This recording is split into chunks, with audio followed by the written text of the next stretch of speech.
진리를 사랑하고 예수님의 재림을 기다리시는 성도 여러분 안녕하십니까? 오늘날 생명나무의 열매는 무엇을 의미하고 선악과는 무엇을 의미하는 것인지 예언의 말씀을 통해 살펴보겠습니다. 먼저 창세기 2장을 보시면 우리는 생명나무의 열매와 선악과의 열매가 어떤 의미의 열매이며 그 열매를 먹음으로 인해 어떤 결과가 초래되었는지 알 수가 있습니다. 하나님께서는 땅의 흙으로 사람을 빚으시고 그 코에 생기를 불어넣으셔서 사람이 살아 움직이도록 하셨습니다. 사람을 마지막으로 창조하심으로 완성된 천지 만물을 다 이루어진 것입니다. 그리고 그 지시던 일이 다 함으로 일곱째 날을 복주사 거룩하게 하셨으니 이는 하나님이 그 창조하시며 만드시던 모든 일을 마치시고 이날에 안식하셨다 하셨습니다.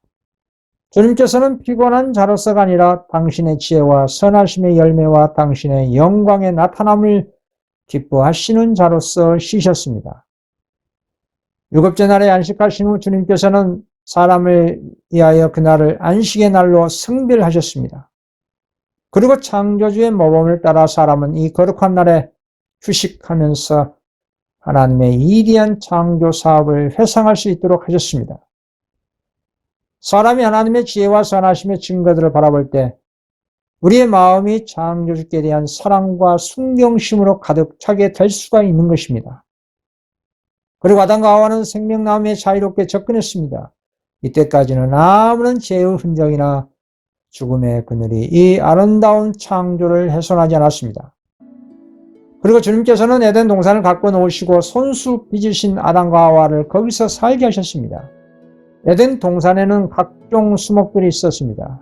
그리고 그 중에는 향기롭고 맛있는 열매가 달려있는 나무들이 많았습니다. 특히 동산 중앙에는 다른 모든 나무보다 영광이 탁월한 생명나무가 있었습니다. 그리고 선악을 알게 하는 나무도 있었습니다. 창세기 2장 9절 여호와 하나님이 그 땅에서 보기 아름답고 먹기 좋은 나무가 나게 하시니 동산 가운데는 생명나무와 선악을 알게 하는 나무도 있더라. 그 사과와 같이 생긴 생명나무의 열매는 인간의 생명을 영속시키는 능력을 가지고 있었습니다. 이렇게 동산 한가운데는 따먹으면 생명을 주는 나무가 열리는 나무와 달리 따먹으면 무엇이 좋고 무엇이 나쁜 것인지를 알게 해주는 선악과 나무도 있었습니다. 주님께서는 왜 동산에 이 선악과를 자라나게 하셨을까요? 오늘날 사람들은 이러한 의문을 제기합니다. 동산에 선악과를 심지 않았다면 그리고 선악과를 따 먹으려는 사람의 손을 신속하게 제지하였다면 죄의 홍수가 인류에 미치지 않았을 거 아니냐라는 묻는 이들도 있을 것입니다. 우리의 첫 조상은 비록 죄 없이 거룩하게 창조됐지만 그렇다고 해서 범죄할 가능성이 없지는 않았습니다. 주님께서는 당신께서 창조하신 사람을 당신의 품성의 지혜와 자유심 그리고 당신의 요구사항의 공의로움을 이해할 수 있는 그런 존재로 창조하셨습니다. 그렇게 사람을 하나님께 순종하거나 거역할 수 있는 완전한 자유의 의지를 가진 도덕적 행위자로 만드셨다 이 말입니다. 그러나 사람이 영원한 안전을 얻을 수 있기 전에 그들의 충성은 시험을 받아야 하는 것입니다. 다음에 말씀을 보겠습니다. 창세기 2장 15절에서 17절입니다. 여호와 하나님이 그 사람을 이끌어야 된 동산에 두어 그것을 경작하며 지키게 하시고 여호와 하나님이 그 사람에게 명하여 이르시되 동산 각종 나무의 열매는 내가 임의로 먹되 선악을 알게 하는 나무의 열매는 먹지 말라. 내가 먹는 날에는 반드시 죽으리라 하시니라. 이렇게 동산 중앙의 생명나무 곁에 있었던 선악을 알게 하는 나무는 우리의 첫 조상의 순종과 믿음과 사랑을 시험하게 됐습니다. 다른 모든 나무의 실과는 마음대로 먹도록 허락됐지만 선악을 알게 하는 나무의 실과를 맛보는 것은 금지된 것입니다. 만일 먹게 되면 죽음의 고통을 당할 것이었습니다. 그리고 사단의 유혹을 지속적으로 당하게 되는 것입니다. 그러나 이 선악을 알게 하는 나무의 열매는 다른 열매와 달리 무슨 이상한 물질이 있는 그런 열매가 아닙니다. 문제는 선악을 알게 한 나무의 열매를 먹는다는 것은 곧 정면으로 하나님의 말씀을 불신한다는 뜻입니다. 그 열매를 따먹는다는 것은 곧 불순종이라는 죄의 열매가 되기 때문에 선과 악을 알게 한다는 말이고 진리와 오를 알게 된다는 말입니다. 그러나 아담 부부가 시험에 견딘다면 마침내 그들은 사단의 세력이 미치지 못하는 곳에 있게 될 것이고 영원히 하나님과 그리고 거룩한 천사들과의 교통을 나누게 될 것입니다. 그러나 결과는 어떻습니까? 사단이 뱀을 통해 하와를 유혹했고 하와는 그 유혹에 넘어가 그 선악을 알게 하는 열매를 먹고 말았습니다. 하와는 아담에게 뱀이 자신에게 한 말과 주님께서 금지하신 열매를 먹어도 자신에게 아무런 해가 없다고 주장하면서 아담에게도 그 열매를 먹게 했습니다. 하와는 사단에게 속임을 당해서 먹었지만 아담은 자신에게 온 그 유혹이 사단에게 온 것임을 알면서도 고의적으로 주님의 말씀을 불신하고 먹었기 때문에 아담의 죄가 된 것입니다. 그러나 아담과 하와가 사단의 유혹에 넘어가 죄를 짓기 전에 하늘의 천사가 하늘에서 루시퍼가 반역을 알고 쫓겨난 이야기를 아담과 하와에게 해 주었습니다. 그리고 그 천사는 아담 부부 너희들에게도 유혹을 할 수 있으니 너희들은 항상 떨어지지 말고 함께 있으라고 사전에 경고를 주었습니다. 사실 같은 선악과의 시험은 우리 지구 행성에 살고 있는 사람들뿐만 아니라 다른 우주 행성 안에 사는 거민들도 마찬가지로 동일한 시험이 있었습니다. 그러나 다른 행성의 주민들은 금지한 선악과를 고의로 따먹지 않았습니다. 그래서 우주 다른 행성 거민들이 우리 지구 행성인들보다 더 거룩하고 온전한 행복을 그런 삶을 사는 것입니다. 하나님께서는 사람이 세상에 존재하는 데 불가피한 조건으로서 당신의 율법 아래 두신 것입니다. 사람은 하나님의 정부의 백성입니다. 그렇다면 법이 없는 나라는 있을 수가 없는 겁니다. 이것은 이 세상 나라도 마찬가지입니다. 그 나라에 법이 없다면 그곳은 사람이 사는 나라가 아니라 동물의 왕국일 것입니다. 하나님께서는 인간을 당신의 율법을 범할 능력이 없도록 창조하실 수도 있으셨습니다.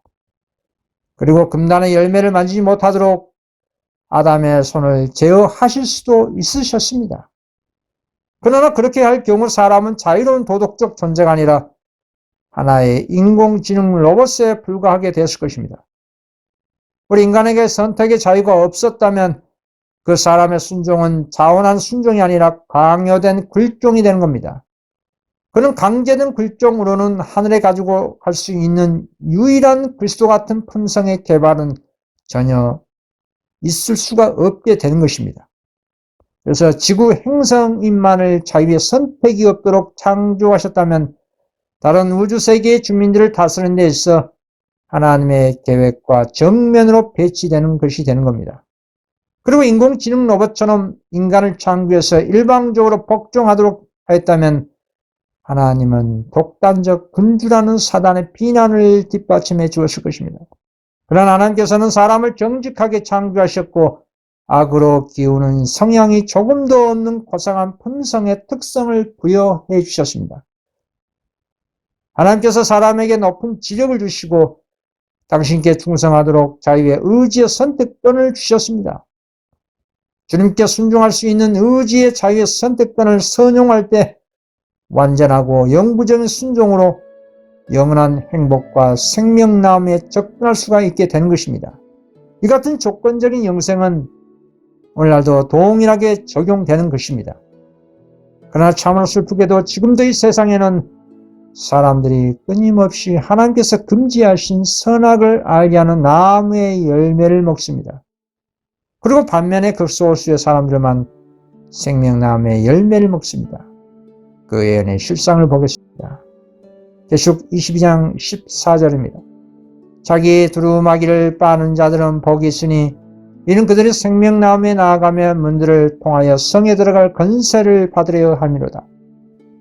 여러분, 두루마기를 빠는 자들이란 이 말은 킹 제임스 성경에는 계명을 행하는 자들로 번역되어 있습니다.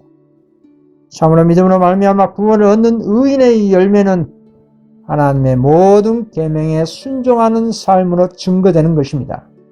이런 사람이 새하늘 새 땅에 있는 생명나무의 열매를 먹을 수 있는 귀한 특권을 누릴 수가 있는 것입니다. 잠언서 11장 30절에는 의인의 열매는 생명나무라 했습니다. 오늘날 기독교 사회의 믿음과 복음만 강조하고 하나님의 거룩한 율법인 십계명과 그 십계명 가운데 제7 계명을 변개하거나 무시하는 가르침 그 자체가 심각한 현대판 선악과인 것입니다. 이런 종류의 선악과는 하나님의 진리를 대적하는 모든 오류와 죄와 불순종인 것입니다. 결국 오류와 죄와 불순종의 삶은 최종적으로 둘째 사망으로 결론이 나는 것입니다. 사단은 현대 기독교로 하여금 선악과로 끊임없이 유혹하고 있습니다. 오늘날 기독교 사회의 가장 치명적인 선악과는 믿기만 하면 구원받는다는 반쪽짜리 구원관입니다. 참으로 그리스도의 의를 마음에 받아 믿는 사람은 그 열매로서 계명 순종으로 그 믿음의 증거가 나타나는 법입니다. 그런데 왜 사람들은 사단의 선악과에 그렇게 쉽게 넘어갈까요? 그것은 사단이 유혹하는 선악과는 인간의 눈에 보기에 먹음직하고 보기도 하고 지혜롭게 할 만큼 탐스럽기 때문입니다. 한마디로 오류의 가르침은 하나님의 말씀에 세속의 풍습과 인간의 이론이 섞여졌기 때문에 쉽게 유혹에 넘어가는 것입니다. 그래서 십계명 율법 순종보다 믿기만 하면 구원받는다는 사단의 선악과에 익숙해져 있는 것입니다. 그러나 반대로 하나님의 진리의 생명나무의 열매와 같은 이 고귀한 진리는 사람들로 하여금 구속의 계획대로 자아 부정의 자기 십자가를 지고 예수님을 따라가는 희생을 요구합니다. 주님께서는 그 말씀을 이렇게 하셨습니다. 마태복음 7장 13절에서 14절입니다. 좁은 문으로 들어가라. 멸망으로 인도하는 문은 크고 그 길이 넓어 그리로 들어가는 자가 많고 생명으로 인도하는 문은 좁고 길이 협착하여 찾는 자가 적습니다. 멸망의 넓은 문과 넓은 길로 간 사람은 매우 많고 생명으로 인도하는 문은 좁고 그 길은 협착해서 찾는 사람이 너무나 적다고 하는 것입니다. 이유가 무엇일까요? 왜 수많은 사람들이 예수 믿고 구원받았다고 하면서 멸망의 넓은 문과 넓은 길로 가고 생명으로 인도하는 좁은 문과 좁은 길로 가지 않은 것일까요? 몰라서 그러는 것일까요? 그것은 아닙니다. 자기 십자가를 지기를 싫은 것입니다.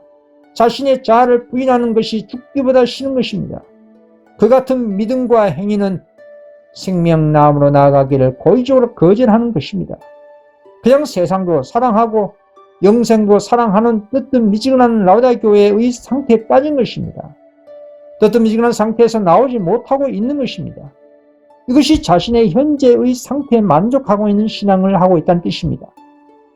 진리의 생명과를 먹는 사람은 지속적으로 먹기를 원할 것입니다. 중단이 없습니다. 왜냐하면 그 진리의 생명나무의 열매를 맛을 보았기 때문에 끊임없이 더 먹기를 원하기 때문에 신앙의 그 좁은 여행에서 중단과 만족이 없는 것입니다. 주님께서 야곱의 우물가에서 사마리아 여인과 대화 가운데 이런 말씀하셨습니다. 요한복음 4장 14절입니다. 내가 주는 물을 마시는 자는 영원히 목마르지 아니하리니 내가 주는 물은 그 속에서 영생하도록 솟아나는 샘물이 되리라. 그와 관련된 증을 보겠습니다. 이 세상의 우물에서 그 갈증을 풀려고 하는 자는 다시 목마를 것을 마실 뿐이다. 도처에서 사람들은 만족을 얻지 못한다. 그들은 영혼의 필요를 공급할 수 있는 무엇을 갈망한다. 오직 한 분만이 그 필요를 채울 수 있다. 세상의 필요 곧 만국의 소망은 그리스도이시다. 그분만이 나눠줄 수 있는 하늘의 은혜는 생수와 같아서 영혼을 순결하게 하고 소생시키며 활력을 준다. 그렇습니다. 그리스도의 사랑을 맛본 사람은 계속적으로 그 하늘의 사랑을 더욱더 갈망할 것입니다. 세상의 그 어느 맛도 하늘의 맛과 비교될 수 없기에 이 세상의 것을 구하지 않게 된다 이 말입니다. 세상의 부귀 영화는 안중에도 없기 때문에 오직 자신이 맛본 그 생명수인 그리스도를 더 자신에게 달라는 외침만 있을 뿐입니다. 그리고 갈급한 그 영혼에게 주님께서는 당신의 성령을 통해 그 영혼의 영적인 주림과 갈증을 채워주시겠다고 하시는 것입니다.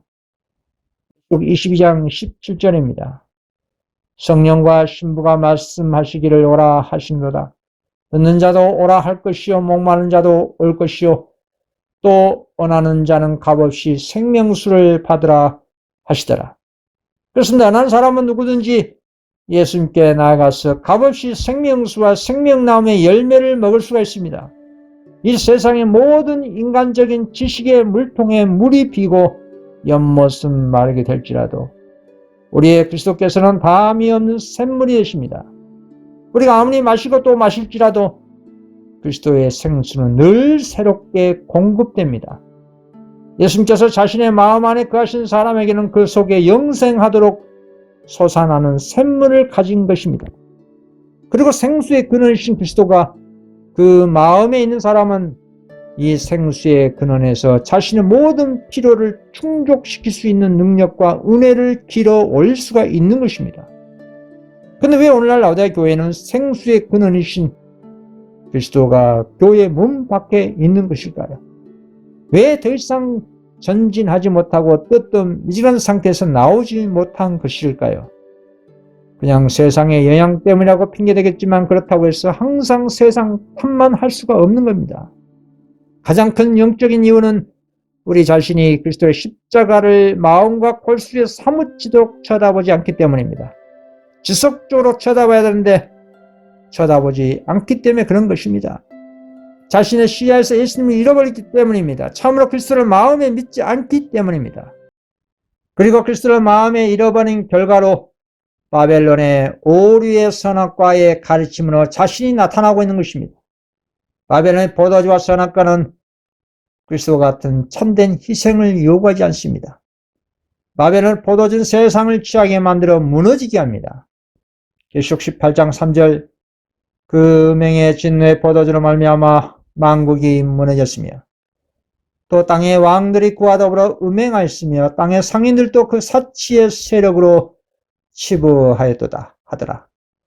바벨론 음행의 포도주가 무엇입니까? 그것은 오류의 가르침입니다. 오늘날 모든 기독교가 한마디로 세속화되었고 성경의 진리에 세상의 그릇된 가르침과 섞여 있는 교리에 취한 상태가 되었다고 성경은 예언하고 있는 겁니다. 대표적인 바벨론 선악과는 영혼불멸설과 일요일 신성설입니다. 특히 온 세계가 오래 선악과를 먹는 날이 이르게 될 것을 성경은 예언합니다. 그것이 무엇일까요? 그것이 계시록 13장의 짐승의 표 사건입니다. 예수님께서 재림하시기 전에 마지막으로 성취될 성경 최후의 예언입니다. 이 예언이 성취되면 2년 안에 구속사업이 속히 끝나고 성도들은 예수님의 재림을 맞이하고 승천하게 되는 것입니다. 다음에 온 인류가 사단의 유혹하는 선악과를 먹는 장면을 보십시오. 계시록 13장 14절에서 18절입니다. 짐승 앞에서 받은 바 이적을 행함으로 땅에 거하는 자들을 미혹하며 땅에 거하는 자들에게 이르기를 칼을 상했다가 살아난 짐승을 위하여 우상을 만들라 하더라. 그가 건세를 받아 그 짐승의 우상에게 생기를 주어 그 짐승의 우상으로 말하게 하고 또 짐승의 우상에게 경배하지 아니한 자는 몇이든지 다 죽이게 하더라. 그가 모든 자 곧 작은 자나 큰 자나 부자나 가난한 자나 자유인이나 종들에게 그 오른손에나 이마에 표를 받게 하고 누구든지 이 표를 가진 자 외에는 매매를 못하게 하니 이 표는 곧 짐승의 이름이나 그 이름의 수라. 지혜가 여기 있으니 총명한 자는 그 짐승의 수를 세어보라. 그것은 사람의 수는 그의 수는 666이니 이 예언의 말씀은 수없이 반복해서 말씀드린 내용이지만 요약하자면 계시록 13장의 첫 번째 짐승인 교황권과 둘째 짐승인 미국과 첫째 짐승인 교황권의 정신을 닮은 짐승의 우상인 이 개신교 세력이 연합해서 짐승의 표, 즉 일요일 법령을 제정한다는 말씀입니다. 그리고 세상의 모든 나라가 미국의 본을 따라 일요일 법령을 제정해서 모든 지구촌 사람들이 일요일에 하나님께 경배 드린다는 법이 짐승의 표입니다. 우리 인간은 신앙과 종교를 강제로 선택을 강요하거나 강제로 믿는 것이 아니라 자유롭게 선택하고 자유롭게 믿는 것입니다. 하나님께서는 그런 신앙과 믿음을 원하십니다. 그런데 국가 권력과 종교 세력이 연합해서 인간의 양심을 강제하기에 일요일에 하나님께 의무적으로 법적으로 경배 드리라고 한다면 여러분들은 어떻게 하시겠습니까? 이 일요일 법에 불순종하면 생계에 타격을 받게 되는 매매 금지를 당한다고 했습니다. 그리고 남녀노소 할 것 없이 일요일에 경배 드리지 않는 사람은 죽인다고 했습니다. 참으로 예언의 말씀이지만 얼마나 두려운 말씀입니까? 그래서 온 세상의 모든 사람이 이 짐승이 편하는 선악과를 먹을 것을 예언하고 있기 때문에 계시록 14장의 셋째 천사가 그 짐승의 표를 받지 말라고 미리 외치고 있는 것입니다. 계시록 14장 9절입니다. 또 다른 천사 고 셋째가 그 뒤를 따라 큰 음성으로 이르되 만일 누구든지 짐승과 그의 우상에게 경배하고 이마에나 손에 표를 받으면, 이마에나 손에 표를 받는다는 말은 무슨 눈에 보이는 어떤 표식이 아니라 사단의 오류를, 사단의 가르침을, 거짓된 교리를 행동과 마음으로 자신이 지킨다는 것을 의미한 것입니다. 계시록 14장 10절입니다. 그도 하나님의 진노의 포도주를 마시리니 그 진노의 잔에 섞인 것이 없이 부은 포도주라. 거룩한 천사들 앞과 어린 양 앞에서 불과 유황으로 고난을 받으려니 고난의 연기가 세세토록 올라가리로다. 짐승과 그의 우상에게 경배하고 그의 이름 표를 받는 자는 누구든지 밤낮 쉼을 얻지 못하리라 하더라. 이렇게 하나님의 경배일이 아닌데도 불구하고 고의적으로 인간이 만든 경배일에 하나님을 경배한다면 짐승의 표를 받게 된다는 경고입니다. 그 짐승의 표를 받는 결과는 누구든지 밤낮 쉼을 얻지 못한다는, 한마디로 영원한 불죄 사망이 되는 겁니다. 반대로 짐승과 그의 우상에게 경배하지 아니하고 이마와 손에 표를 받지 아니한 자들은 죽지 않고 살아서 승천하고, 그리고 이미 하나님의 인침받은 성도는 특별부활해서 살아 승천하여 그리스도와 더불어 1000년 동안 왕노릇한다고 한 것입니다. 그 말씀을 보겠습니다. 계시록 20장 4절입니다. 또 내가 보좌들을 보니 거기에 앉은 자들이 있어 심판하는 권세를 받았더라. 또 내가 보니 예수를 증언함과 하나님의 말씀 때문에 목배임을 당한 자들의 영혼들과 또 짐승과 그의 우상에게 경배하지 아니하고 그들의 이마와 손에 그의 표를 받지 아니한 자들이 살아서 그리스도와 더불어 1000년 동안 왕노릇하니. 그러나 이같이 외쳐지고 있는 셋째 천사의 짐승의 표를 받지 말라는 심판의 경고가 과거 노아 홍수 심판의 경고와 같은 동일한 결과를 초래하게 됩니다. 노아 시대 때도 1세기 동안 성령께서 노아를 통해 경고했지만 그 당시 수많은 사람들 가운데 겨우 8명만 살아서 구원을 받았습니다. 베드로전서 3장 20절입니다. 그들은 전에 노아의 날 방주를 준비할 동안 하나님이 오래 참고 기다리실 때에 복종하지 아니하던 자들이라. 방주에서 물로 말미암아 구원을 얻은 자가 몇 명뿐이니 겨우 8명이라. 그렇습니다. 노아 시대 때나 롯의 시대 때나 극소수의 사람들만 구원을 받은 것처럼 오늘날 21세기에 있을 재림전 일어날 짐승의 표 사건으로 인해 살아남아 구원의 숫자는 성경의 예언 가운데 나타난 극소수입니다. 로마서 9장 27절입니다. 또 이사야가 이스라엘 가나에 외치되 이스라엘 자손들의 수가 비록 바다의 모래 같을지라도 남은 자만 구원을 받으리니. 그렇습니다. 지구 행성 가운데 수많은 교인들이 있지만 하나님의 계명을 예수 믿음으로 지킨 여자의 남은 자손은 14만 4천 명 뿐이라는 사실입니다. 계시록 12장 17절입니다. 용이 여자에게 분노하여 돌아와서 그 여자의 남은 자손 곧 하나님의 계명을 지키며 예수의 증거를 가진 자들과 더불어 싸우려고 바다 모래에 섰더라. 계시록 14장 12절입니다.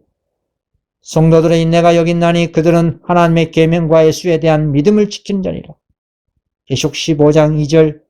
또 내가 보니 불이 섞인 유리바다 같은 것이 있고 짐승과 그의 우상과 그의 이름의 수를 이기고 벗어난 자들이 유리바닷가에 서서 하나님의 검은 거를 가지고 그렇습니다. 짐승과 그의 우상과 그의 이름의 수를 이기고 벗어난 하나님의 계명과 예수에 대한 믿음 지키는 14만 4천 명이 유리바닷가에 서서 하나님의 검을 가지고 새 노래를 부른다는 것이 예언의 실상입니다. 왜 이 적은 무리들만이 사단의 선악과를 먹지 않고 끝까지 거절하는 것일까요? 그 이유가 이 적은 무리들은 자신을 신뢰하지 않고 참으로 그리스도를 믿었기 때문입니다. 그리스도 가르친 모든 것을 온전히 마음에 다 받아들였기 때문입니다. 그래서 성령님께서 그 성도의 마음에 진리의 품성의 열매가 맺도록 역사하신 것입니다. 이런 사람은 사단과 세상과 자신의 육체가 아무리 유혹을 하고 강제할지라도 넘어가지를 않습니다. 도리어 죄를 지어 주님을 욕보일 바에 차라리 죽는 것을 자랑스럽게 여기는 사람들입니다. 그래서 이런 사람들을 바울 사도는 이렇게 증언했습니다. 히브리서 11장 35절에서 38절입니다. 여자들은 자기의 죽은 자들을 부활로 받아들이기도 하며 또 어떤 이들은 더 좋은 부활을 얻고자 하여 심한 고문을 받되 구차히 풀려나기를 원하지 아니하시며 또 어떤 이들은 조롱과 짝짓질 뿐 아니라 결박과 옥에 갇히는 시련도 받았으며 돌로 치는 것과 톱으로 켜는 것과 시험과 칼로 죽임을 당하고 양과 염소의 가죽을 입고 유리하여 궁핍과 환난과 학대를 받았으니 이런 사람은 세상이 감당하지 못하리라.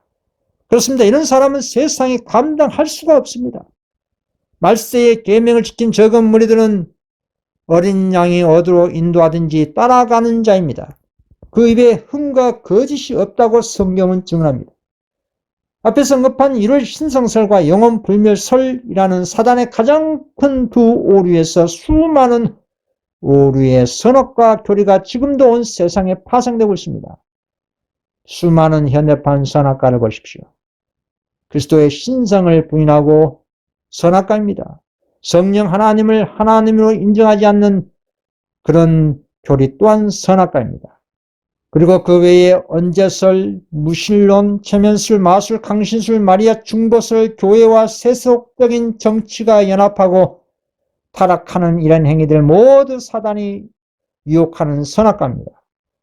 하나님의 창조 과학을 무시한 현대 과학과 의학, 하나님을 대적하는 세상의 지식은 모두가 인류를 타락시키는 선악과입니다. 믿기만 하고 하나님의 계명 순종 없는 신앙은 오늘날 기독교 사회에서 가장 횡행하고 있는 치명적인 선악과입니다. 오직 하나님의 순수한 말씀을 신뢰하고 그분의 계명 순종으로 생명나무의 열매를 맺는 것입니다. 결코 오리의 나무는 생명나무의 열매를 맺을 수가 없습니다. 우리 예수님께서 말씀하신 것처럼 성도 자신이 생명력이 있는 푸른 나무가 되어야 하는 것입니다. 마른 나무는 결코 건강한 열매를 맺지 못합니다. 물론 하나님의 성도는 단 0.001%의 오류가 없는 하나님의 진리의 말씀만을 먹어야 우리의 몸과 정신과 마음이 영적인 푸른 생명나무가 되는 것입니다. 그로 인해서 성령의 품성인 땅과 같은 열매를 맺을 수가 있습니다. 갈라디아 5장 22절에서 23절입니다. 오직 성령의 열매는 사랑과 희락과 화평과 오래 참음과 자비와 양선과 충성과 온유와 절제니 이 같은 것을 금지할 법이 없느니라.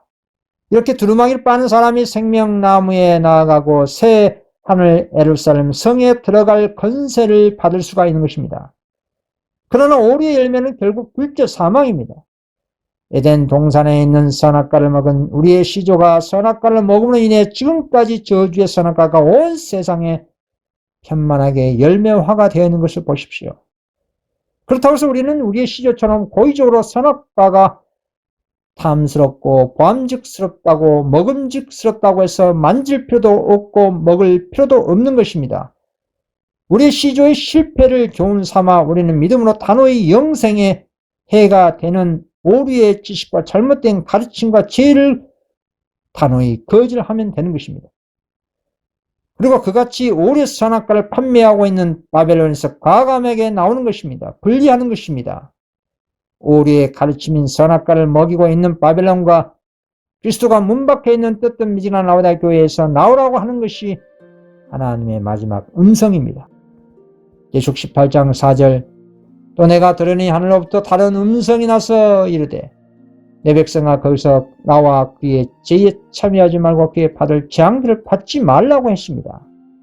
그러나 노골적으로 고의적으로 끝까지 바벨론 가운데 머물러 있고 하나님의 금지의 오류의 지식을 탐하고 그로 인해 불순종의 넓은 길로 간다면 그 결과는 참혹하게 될 것입니다.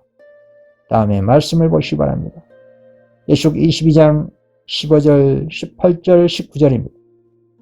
개들과 점술가들과 음행하는 자들과 살인자들과 우상 숭배자들과 및 거짓말을 좋아하며 지어내는 자는 다 성 밖에 있으리라.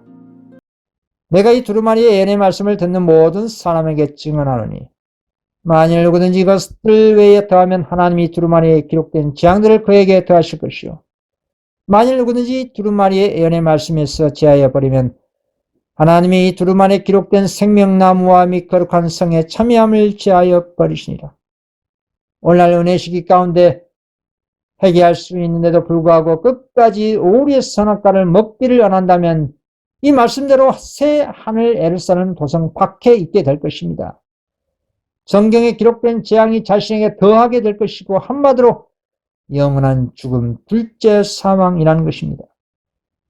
그러나 오리의 선악과를 먹기를 거절하고 오직 그리스도의 진리의 말씀과 성령의 능력으로 죄와 자신의 자아와 세상과 사단을 이긴 자에게는 분명한 상급이 있습니다. 계시록 2장 7절입니다. 귀 있는 자는 성령이 교회들에게 하시는 말씀을 들을지어다. 이기는 그에게는 내가 하나님의 나그네에 있는 생명나무의 열매를 주어 먹게 하리라. 새하늘 새 땅에서 이 영원한 생명을 지속시킨 것이 곧 생명나무의 열매입니다. 새하늘 새 땅에서 영원토록 살 구원받은 성도들은 하나님 보호자로부터 맑은 강물이 흘러나오고 강 양쪽에는 생명나무가 있는 것을 보게 될 것입니다. 그 생명나무의 생김새는 강 한편에 나무의 줄기가 강의 맞은편을 쭉 연결되어 있는 숭금처럼 생긴 하나의 나무로 연결되어 있습니다.